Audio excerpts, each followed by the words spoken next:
বুঝতে পারলেন না পারলেন না? যুবক, তোমরা যারা আজকে মেতে গেছো ফ্রি ফায়ার গেম নিয়ে, তোমাদের 12টা ক্ষতি হবে। কয়টা ক্ষতি বলুন? চোখ, জান, মান, হায়া, লজ্জা, দিক, ঘৃণা, শরম, হার্ট, কিডনি, জীবন, যৌবন সব শেষ হয়ে যাবে, তুমি টের পাবে না।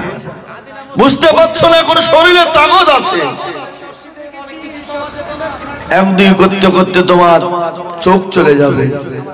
এখন অধিকাংশ মানুষের চোখের ডিফেক্ট, ঠিক না বেঠিক? আগেকার মানুষের চোখের ডিফেক্ট কম ছিল, এখনকার মানুষের 10 বছর, 5 বছর, 8 বছর না হতেই চোখের ডিফেক্ট চলে আসছে না? নেপালে চলো, ডাক্তার দেখাও, দেখা যায় তার চোখের লেন্স খারাপ হয়ে গেছে, ঠিক না? দেখা যায় তার চোখ ক্ষতি হয়ে গেছে। এটার মেন আকর্ষণ সেটা হলো মোবাইল। এটা হলো মোবাইলের কারণে। সুতরাং মোবাইল ব্যবহার করতে আমি নিষেধ করব না, অবশ্যই করবেন, প্রয়োজন। সুতরাং মোবাইল থেকে যত দূরে থাকা যায় তত ভালো। কি বুঝতে পারলেন না? যে কোনো জিনিস অতিরঞ্জিত হয়ে গেলে সে জিনিসটা কি হয়ে যায়? খারাপ হয়ে যায়, যায় না? আপনি বেশি খাবেন, চলতে পারবেন না, হাঁসফাঁস করবে শরীর, ঠিক না? আপনি সীমিত খাবেন, ঘোড়ার মতন ছুটতে পারবেন, পারবেন না? পারবেন না? আমরা বক্তারা আমরা খাওয়া দাওয়া করি, খাই নাই তাই নাই, কিন্তু আমাদের খাওয়া একটা লিমিটেড আছে, সীমিতটাই আছে। আমরা যদি একবারে পেট ভরে পুরে খেয়ে নিই, তো এখান থেকে তো কালকে জলসা করতে পারবো না। কি পারবো? কথা বলেন।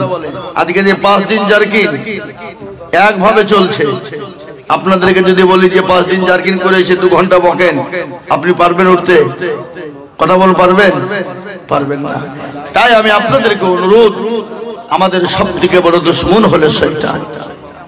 আল্লাহ বলে, শোন, যারা আমার হয়ে যাবে, আমার বান্দা হয়ে যাবে, আমি আল্লাহ তাদের হয়ে যাব। আর আমি যখন তাদের হয়ে যাব, সে 99 বছর 11 মাস 29 দিন 23 ঘন্টার গুনাহকে আমি আল্লাহ 1 ঘন্টায় ক্ষমা করে দেব। জোরে বলুন সুবহানাল্লাহ। একটু জোরে বলুন সুবহানাল্লাহ। ও মুসলমান, আল্লাহ এত বড় দয়ালু। মা তার সন্তানকে কত ভালোবাসে বাবা। জীবনে মা তার সন্তানকে নিজের জীবনের থেকেও বেশি ভালোবাসে না? না কি কথা বলেন আপনারা? বলেন না কেন? এমনও মা আছে যে সন্তানের জন্য জীবন দেওয়ার জন্য প্রস্তুত হয়ে যায়, হয় না? পৃথিবীর জমিনে আপনার সবথেকে ভালোবাসার জিনিস, মহব্বতের জিনিস, আপনাকে সবথেকে নিঃস্বার্থে যে বেশি ভালোবাসেন তিনি হলেন আপনার মা। কথা বলছেন না কেন? যারা বলুন, তিনি হলেন আপনার মা, তিনি হলেন আপনার বাপ। সেই মা বাপ যতটুকু ভালোবাসেন তার থেকে হাজারে হাজারে গুণ বেশি ভালোবাসেন কে? আর একটু জোরে। এই নিঃশ্বাসের মালিক কে? বিশ্বাসের মালিক কে? এই জীবনের মালিক কে? আসমান এবং জমিনের মালিক কে? ইউসাব্বিহু লিল্লাহি মা ফিস সামাওয়াতি ওয়া মা ফিল আরদ। আসমান এবং জমিনের মালিক আল্লাহ। ও মুসলমান, অথচ সেই আল্লাহকে আমরা চিনি না, অথচ সে আল্লাহকে আমরা মানি না, অথচ সে আল্লাহর বিধানকে আমাদের জীবনে ফিট করতে পারি না। আজকে এ পাড়ায় মসজিদ, ও পাড়ায় মসজিদ, এখানে মসজিদ, ওখানে মসজিদ, কিন্তু আল্লাহর বড় হুকুম যে নামাজ, সে নামাজটা আমাদের ভিতরে নেই। কি আছে? কথা কন। মসজিদের প্রয়োজন, মসজিদ বানিয়ে দিলাম। ইমাম মসজিদের প্রয়োজন, বানিয়ে দিলাম। মার্বেল টাইলসের প্রয়োজন, বানিয়ে দিলাম। এসি প্রয়োজন, বানিয়ে দিলাম। কিন্তু মুয়াজ্জিন আযান দিয়ে বলে হাইয়া আলাস সালাহ, আর আমরা বলি আমরা পারলুম না, ইমাম আর মুয়াজ্জিন তোরাই চালা।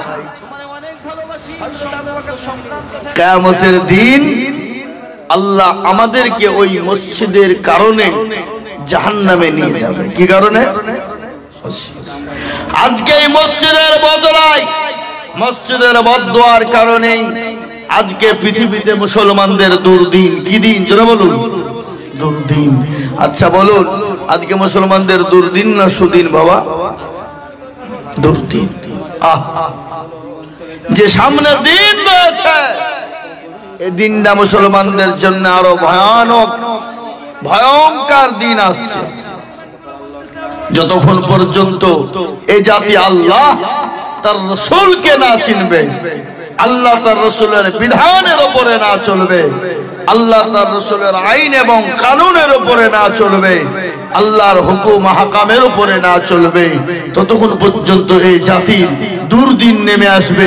এই জাতিকে বাঁচানো কোনোভাবে বাঁচানো যাবে না। যখনই এই জাতি দিনওয়ালা বানবে, কোরআনওয়ালা, মসজিদওয়ালা বানবে, গোটা পৃথিবীটা এই জাতির পায়ের তলে এসে লুটুপুটু খেলবে। দুনিয়া লাও, দুনিয়া লাও, দুনিয়া লাও। দুনিয়ার পিছনে এই জাতিকে ছুটতে হবে না, দুনিয়া এসে এই জাতির পিছনে ঘুরঘুর করবে।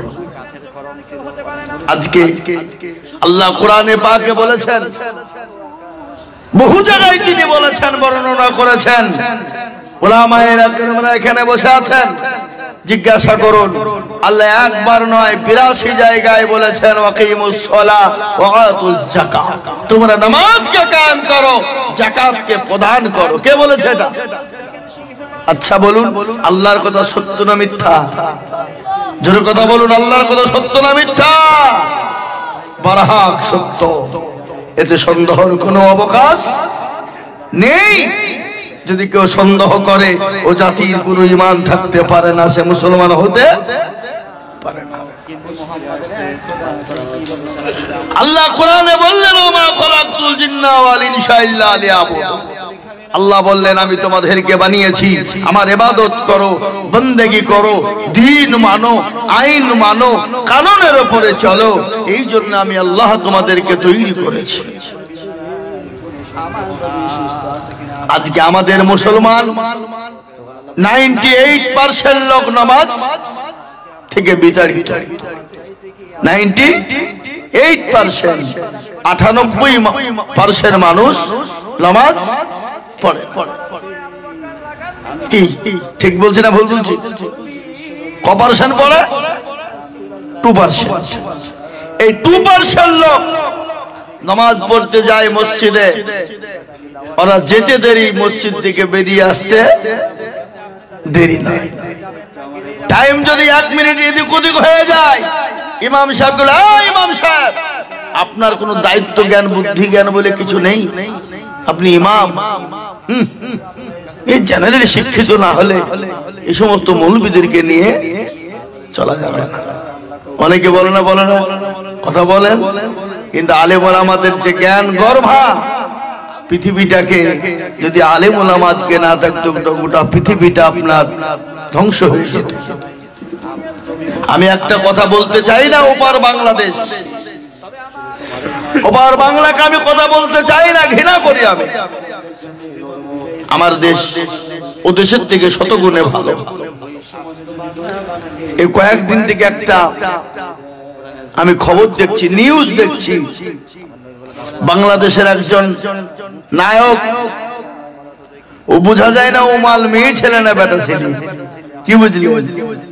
উমাল মেয়ে ছেলে না বেটা ছেলে বোঝা মুশকিল। যার নাম হলো জাহিদ খান। কি খান? নায়ক বাংলাদেশের। সে হারামখোর, সে হারামখোর, কুলাঙ্গার। সে বলেছে মসজিদের ইমামদেরকে নিয়ে কটূক্তি করে বলেছে, ইমাম শালারা তাদের ব্যবহারটা ভালো না।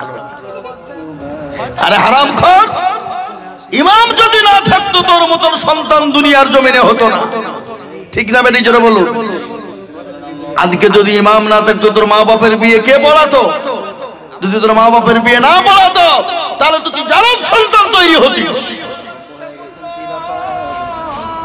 আর যদি বলিস ইমামদের প্রয়োজন হয়নি, আমার মা বাপ এমনি বিয়ে করে নিয়েছে, জানতে হবে তার পুরুষ জাতক সন্তান তুই হয়েছিস, তোর মতন জারদ সন্তান হয়েছে তো এই দুনিয়ায়। ইমামদেরকে নিয়ে কথা, কোরআনকে নিয়ে আল্লাহ রাব্বুল আলামিন কোরআনে পাকে বলেছেন, আলেম ওলামা সম্পর্কে বলেছেন না বলেননি? কথা বলুন।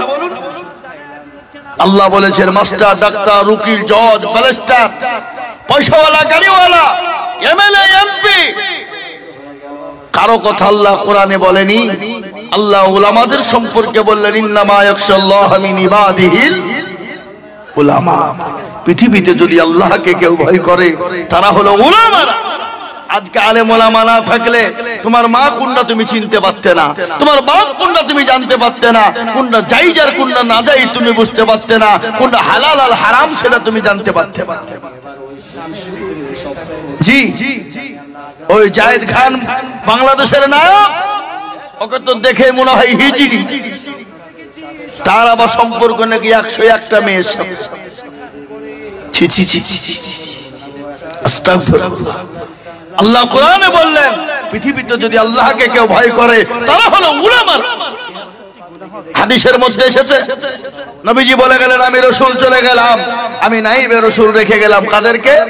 উলামাদেরকে। জি, আল উলামাউ ওয়ারাসাতুল আমবিয়া। নবী বললেন আমি রাসূল চলে গেলাম, তাদেরকে রেখে গেলাম উলামা সম্প্রদায়কে, তোমরা তাদের সঙ্গে খারাপ ব্যবহার করো না। কেন? তাদেরকে সঙ্গে খারাপ ব্যবহার করলে নবীর সঙ্গে খারাপ ব্যবহার হবে, আর নবীর সঙ্গে খারাপ ব্যবহার হলে আল্লাহর সঙ্গে খারাপ ব্যবহার হবে, আর আল্লাহর সঙ্গে খারাপ ব্যবহার হলে কাল কিয়ামতের দিন তোমার জন্য জাহান্নামটা ওয়াজিব হয়ে যাবে, জান্নাত তোমার জন্য। ওয়ালিদ ইবনে মুগীরা আল্লাহর নবীকে গালি দিয়েছিলেন। কি দিয়েছিলেন? গালি। সাহাবাদের চোখ মোটা মোটা হয়ে গেল। হযরতে ওমরের তো একবারে গর্জন, তিনি উলঙ্গা তরবারি বের করেছেন, ইয়া রাসূলুল্লাহ আপনি একটিবার হুকুম দিয়ে দিন, তার কল্লাটাকে উড়িয়ে দেব, গর্দানটাকে ধ্বংস করে দেব, শেষ করে দেব। নবীজি বলে থামো, চুপ হও, খোঁজ নিয়ে দেখো ওয়ালিদ ইবনে মুগীরা তার জন্মের দোষ আছে। কিসের দোষ আছে? কথা বলেন না কেন? জন্মের দোষ আছে। ওয়ালিদ ইবনে মুগীরা বাড়ি থেকে বেরোতে পারে না, রাস্তাঘাটে যায়, সবাই ধরে ধরে বলে ওয়ালিদ ইবনে মুগীরা তুমি নাকি, তোমার নাকি জন্মের দোষ আছে। রাস্তাঘাটে, বাড়িতে, মাঠে ঘাটে কোন জায়গায় তিনি বেরোতে পারে না। বাড়িতে ঢুকে গেলেন, একদিন দুদিন হয়ে গেল। ওয়ালিদ ইবনে মুগীরা ডাক দিয়ে বলছে, মা বলে কি হলো বেটা, এই কি খবর? বসেন বসেন বসেন। ওয়ালিদ ইবনে মুগীরা বলে, মা একটা কথা তোমাকে জিজ্ঞাসা করব। বলে বেটা কি কথা বল।